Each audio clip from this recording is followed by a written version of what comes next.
This is Sarah Wilkinson from Humber College and the University of Guelph-Humber. In this video, I'm going to discuss how air and blood move in the body with regards to pressure differences and resistance. I would encourage you to watch the previous video that I created in this series about pressure-volume relationships. Flow as in either blood flow or air flow or water flow is going to be equal to the difference in pressures between one end of the system and the other, and inversely proportional to the resistance to flow.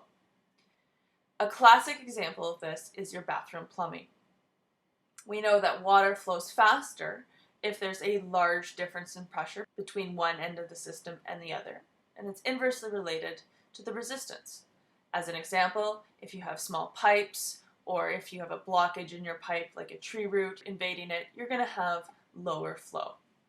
We're going to look at this concept in the human body. One other way of looking at pressure differences is gravity or waterfalls. I've got two waterfalls here. One on the left has a much larger difference. It's going to have a faster flow.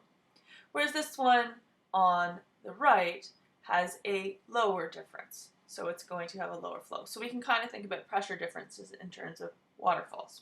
So let's look at pressure difference in the lungs. If two people are breathing in at sea level, where atmospheric pressure is 760 millimeters of mercury, but one person has a lower intrapulmonary pressure compared to the other, so the person on the left has an intrapulmonary pressure of 756 millimeters mercury, while the other one on the right has 758. All other things being equal, i.e. resistance, everything else, airflow will move much quicker in the person on the left. So they're going to bring air in faster because of the larger pressure differential.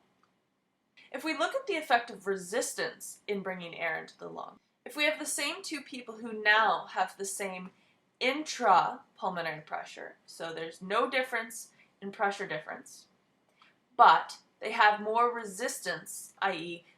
asthma attack or something clogged in their lungs, there's going to be a much lower flow because of the higher resistance. So flow is inversely related to resistance as long as the difference in pressure is the same. We can look at similar examples in blood vessels. So here we've got two different blood vessels. Okay. The one lower has a lower resistance because it's got a bigger lumen.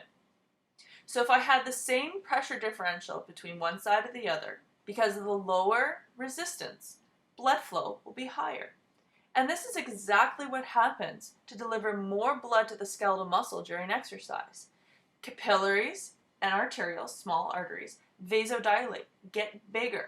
When that happens with the same pressure difference, more flow goes to the skeletal muscle.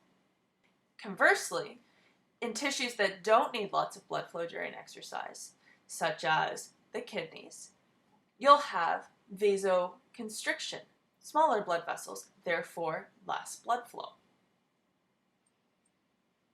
If we take another example, and we have two blood vessels of the same size, but now one has more resistance, if they both needed the same blood flow going through them, so if they needed the same flow, but one set had a higher resistance, this one would have to have a bigger pressure difference.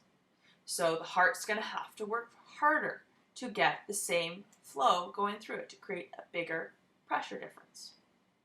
There's lots of other examples of this relationship throughout the whole body, and you're going to see it time and time again in that air or blood flow is going to be directly proportional to the difference in pressure at one end of the system compared to the other, and inversely proportional to the resistance and flow. So if there's a higher resistance, there's going to be lower flow.